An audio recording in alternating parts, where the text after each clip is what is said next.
SC supreme court తీర్పు తర్వాత SC వర్గీకరణ అమలు చేసిన తొలి రాష్ట్ర తెలంగాణ అని ఎమ్మెల్సీ అద్దంకి దయాకర్ అన్నారు.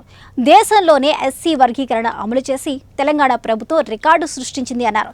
కాంగ్రెస్ ప్రజా ప్రభుత్వం అని అన్ని వర్గాలకు న్యాయం చేస్తుందని అన్నారు. ఎమ్మెల్సీ అద్దంకి దయాకర్తో మా ప్రతినిధి స్వప్న ఫేస్ టు ఫేస్. అంబేద్కర్ జయంతి కదా సార్, దాని గురించి ఏం మాట్లాడతారు?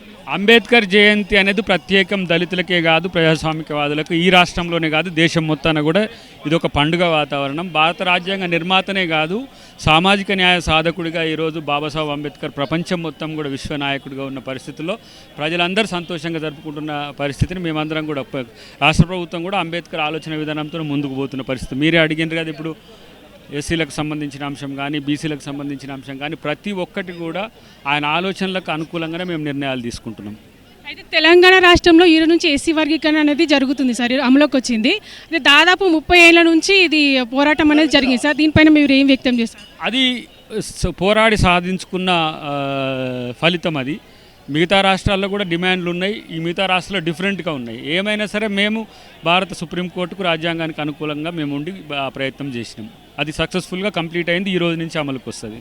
ఓకే సార్, ఇప్పుడు డీలిమిటేషన్ పైన ఏం మాట్లాడగలుగుతారు సార్? డీలిమిటేషన్ అనేది సౌత్కు నష్టం చేసే విధంగా ఈరోజు మోడీ ప్రభుత్వం చేస్తున్నది. దాన్ని చేయకుండా చేసే విధంగా సౌత్లో ఉన్న రాజకీయ పక్షాలన్నీ అన్ని పార్టీల రాజకీయ నాయకులందరం కూడా కలిసి పెద్ద ఎత్తున కార్యాచరణ తీసుకుంటాం. మొన్న కూడా కోదండరామ్ గారి నేతృత్వంలో తెలంగాణ జనసమితి ఒక సమావేశం ఏర్పాటు చేసింది.